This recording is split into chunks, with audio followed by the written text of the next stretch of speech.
is welcome you and tell you some of the key principles at the heart of customer development. Is there anyone in the room who is not an engineer or a developer? Anybody? 2, 3, 4. Okay. Then the most important message for most all of you is the following. Most of you look at startup ideas as something like, I am Russian engineer, finest. Russian engineers are known as the finest in the world. I have honors degrees with awards from MSU. I know what the customer wants. I know exactly what features to build. And when I finish building it, they will buy it. And so you lock yourself in a room for 3 months, 6 months, a year. You build a product that you have decided the customer wants.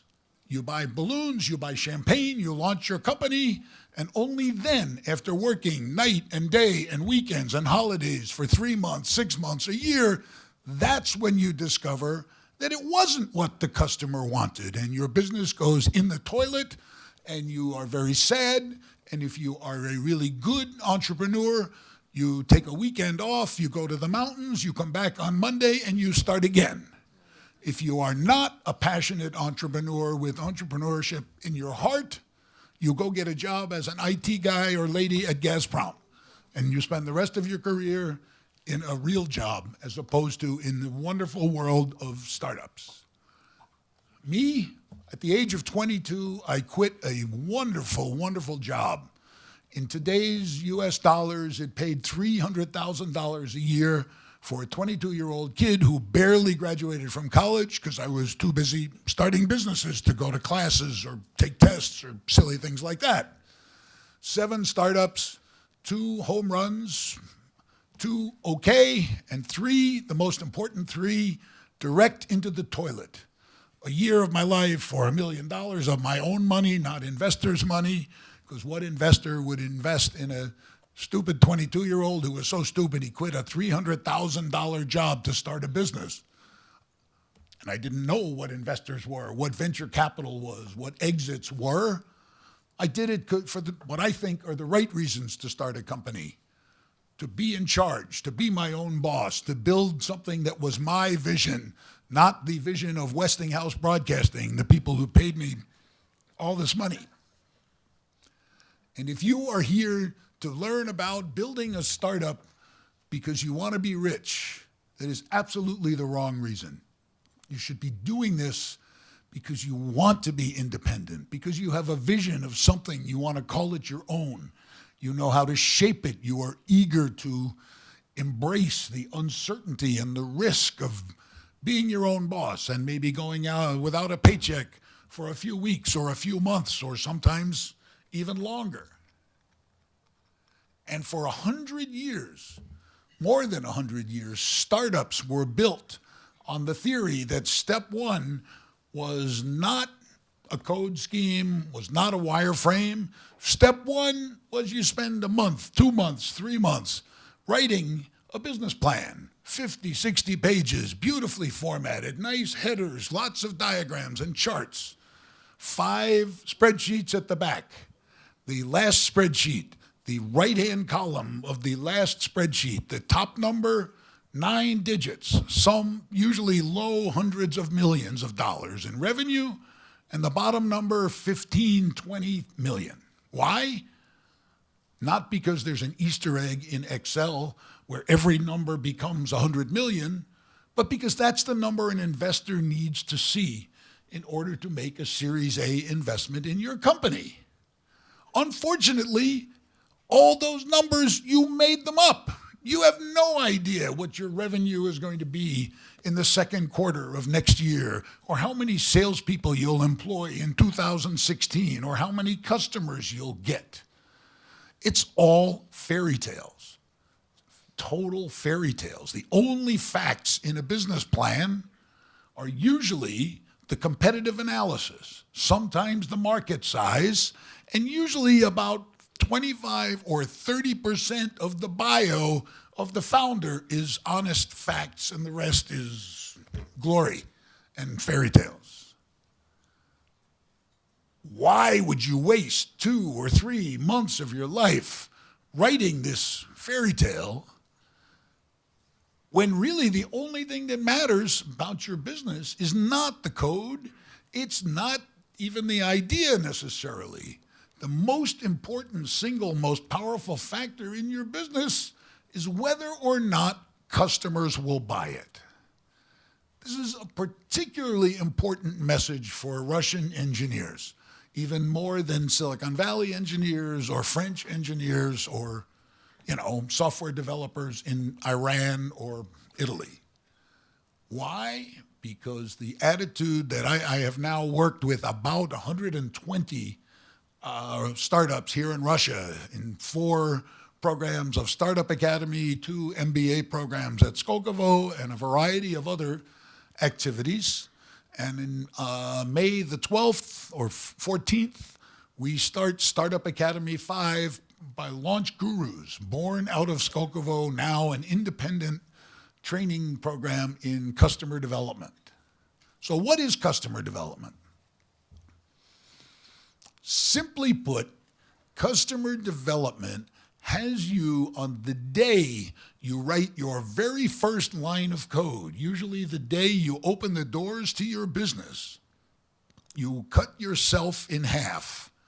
In reality, hopefully, if you are a brilliant engineer, you find an equally brilliant co-founder who is as good and as passionate about customers and sales and marketing as you are at engineering.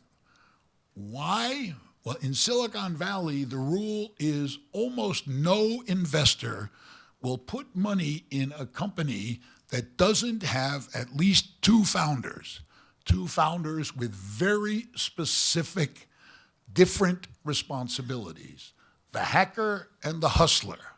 The hacker is most all of you, right? Talented, hardworking, passionate engineer. The hustler is more like me, customer-facing, sales-oriented, understands marketing, understands this one I'm not so good at, how to listen and how to process what customers say. And the customer development method urges you, forces you to let your customers design the business for you. And so while the engineer has his or her head in the computer, coding, the hustler is out of the building, on the street where customers are, finding out what they want, what features they want, what features they don't want, what they're willing to pay, where they would buy the product, how they would learn about the product. And you are doing that in parallel processing so that by the time you are ready to buy the balloons and the champagne and launch the product, you already know how to sell it, where to sell it, who's going to buy it, what partners you need to market it, how much people will be willing to pay for it, where they will buy it, where they will learn about it. Because the thing that the Russian, in particular, most engineers feel this way, Russians are even more certain that the business is the product. And the greatest product in the world with no customers is not a business. And if you are not dividing your energy almost 50-50, half focused on the customer needs, the customer desires, and half focused on the product that will meet those needs, the odds are your business will fail. The thing that everybody loves to forget to talk about at conferences like this, which I visit all over the world, the thing that nobody wants to remember or talk about is that when you build a startup to scale, which is what most of you are trying to do, be the next Google or Facebook or Apple or SAP, when you are trying to build a startup to scale, even to much smaller proportions, to only 10 or $20 million in revenue, 98% of those startups fail. and they fail in a pile of blood and sweat and bones and body parts, and they're your and my blood and sweat and body parts. And they fail because you buy the balloons before you figure out why somebody's going to want to buy something, why they're going to want to buy your thing instead of Oracle or SAP or whoever. And you have no business, you have no customers. The way you do this is first, instead of spending 8 or 10 weeks or 12 weeks or more writing this beautiful business plan that is full of I was going to say something about bulls right now, but it's full of fairy tales. You spend a day working on a business model canvas, a single sheet of paper that outlines not just the product features and benefits, but the customer target, the way you're going to get those customers, the channel, the place you're going to sell to those customers, the way you're going to charge them, what your cost structure looks like. And you do this on a single sheet of paper designed by Alex Osterwalder called the Business Model Canvas. 9 boxes that outline all of the elements of your business. Why do this in a day? Because when you're done, all you really have, you still have the same 0 facts that you have if you spent 3 months writing this business plan full of fairy tales. You have a page outlining you, the founder, your best guesses about what is going to make a good business. And that is the starting point for customer development. And your job shifts immediately in the first week of your business to getting out of the building and talking face to face with dozens and sometimes hundreds of customers until you get to the magical moment of product market fit. I know exactly who my best customer target is, and I know exactly what they want to buy from me. And if I talk to 100, if I talk to 10 customers, not 10 are going to buy, but 2 or 3 or 4 are going to buy most of the time, not necessarily all of the time. And if I talk to another 10, the same thing happens, and the same thing happens the next 10, and the next 50, and the next 100. Product market fit. If you don't have it, stop everything, because it is almost an absolute certainty that you don't have a business. How do you find product market fit? You use the very first step of customer development called customer discovery. You go out of the building 2 separate times. The first time, you don't talk about your product or your idea at all. All you talk about is the problem you are going to spend the next 5 years of your life building a company to solve. Why do you care if anybody cares about the problem? Because if they don't, there's no market for your solution. If it's a problem they have once a year or twice a year, or if it's a problem they don't worry about too much, that's not the heart of a successful, repeatable, scalable, profitable business. You might make a little money for a little while, but you have not built a sustainable business with success potential. So you go out and you talk about the problem. How serious is it? Is it a problem you have once a year or once a week or once a day or once an hour? Is it a problem that is so severe that you worry that you're going to lose your money, your house, your wife, your job if you don't solve the problem?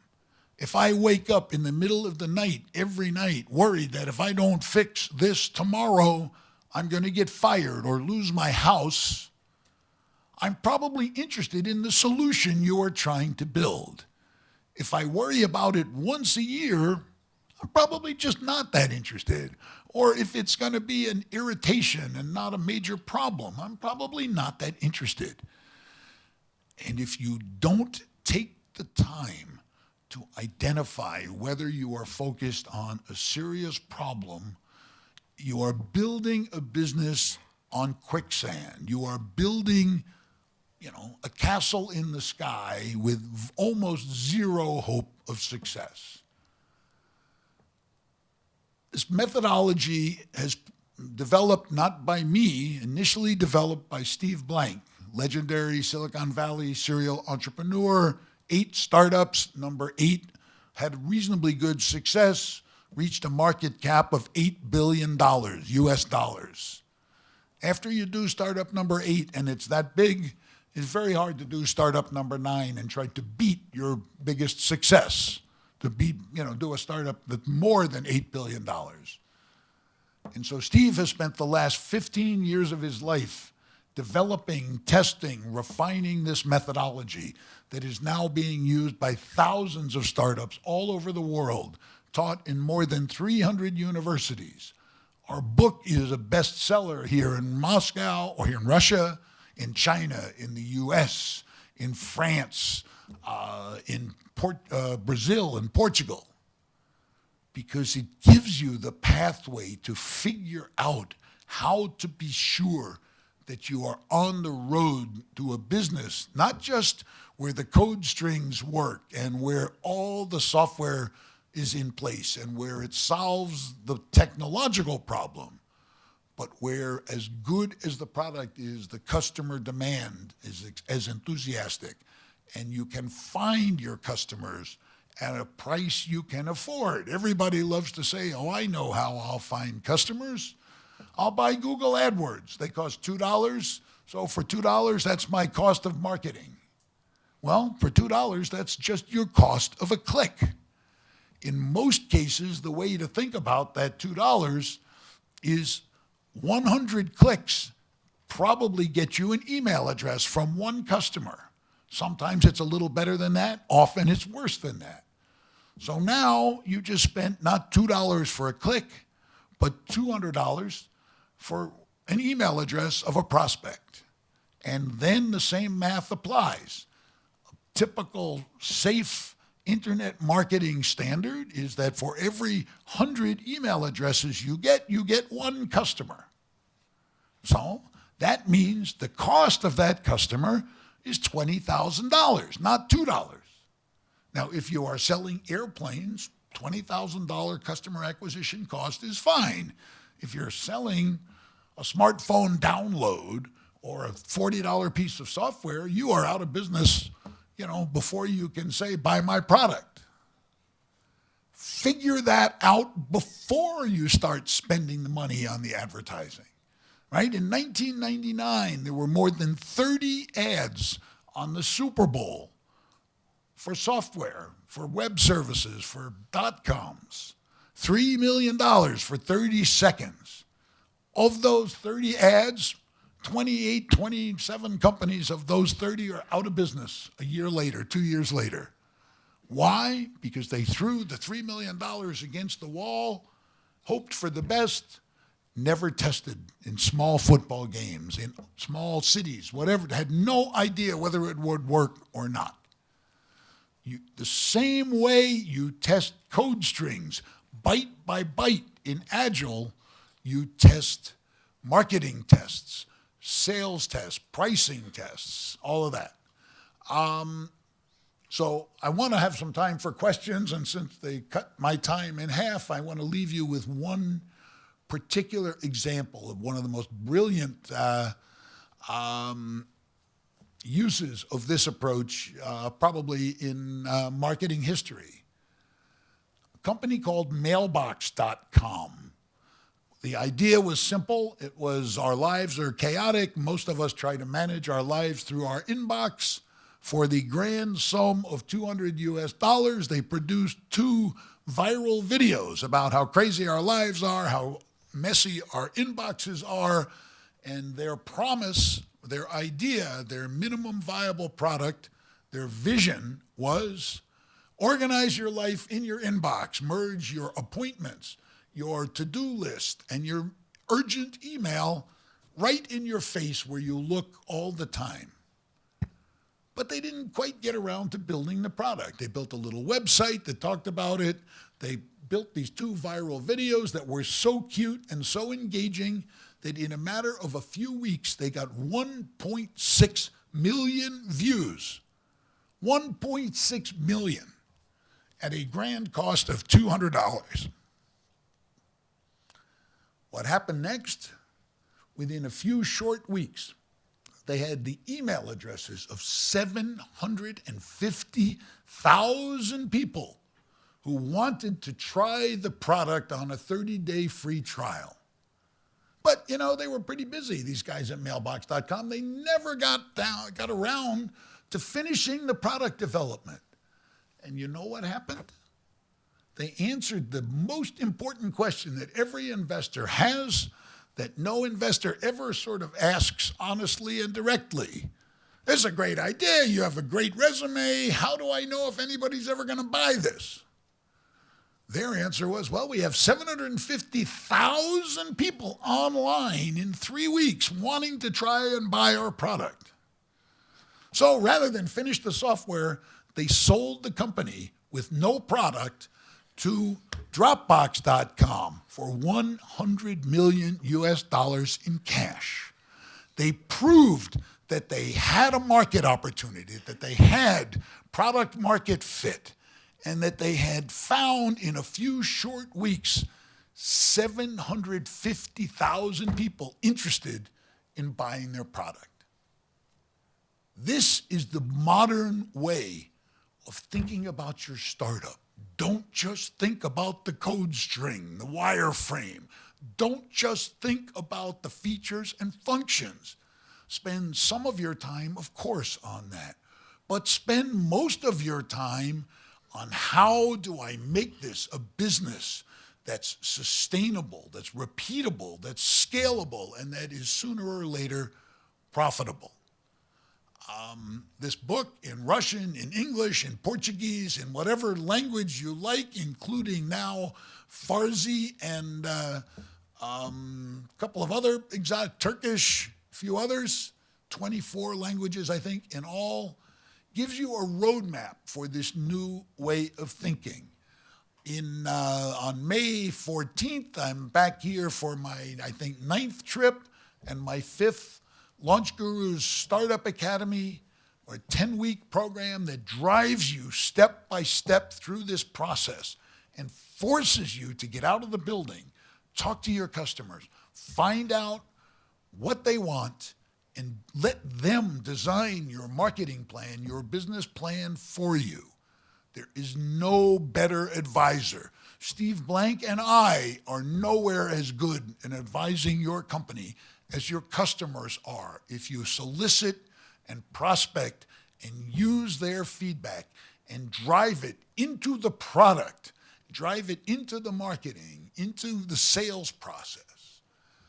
And so I think in closing, let me say that if you are committed to building a scalable startup, you are making a commitment of at least 20,000 hours of your life. 5 years, 80 hours a week, no weekends, no vacations, no friends, no soccer, almost no sex even, unless you can, be awake at 4 o'clock in the morning before you brush your teeth and go back to work at 5. If you're going to work that hard, please stop. Think about this approach. If you're going to work that hard, don't you want to build something that's really great? Not in your eyes, not in my eyes, not in your investors' eyes, but in the eyes of the only people who matter, the eyes of your customers. I'd like to shut up now and answer your questions in the 4 minutes and 7 seconds they've allowed us to talk. Thank you.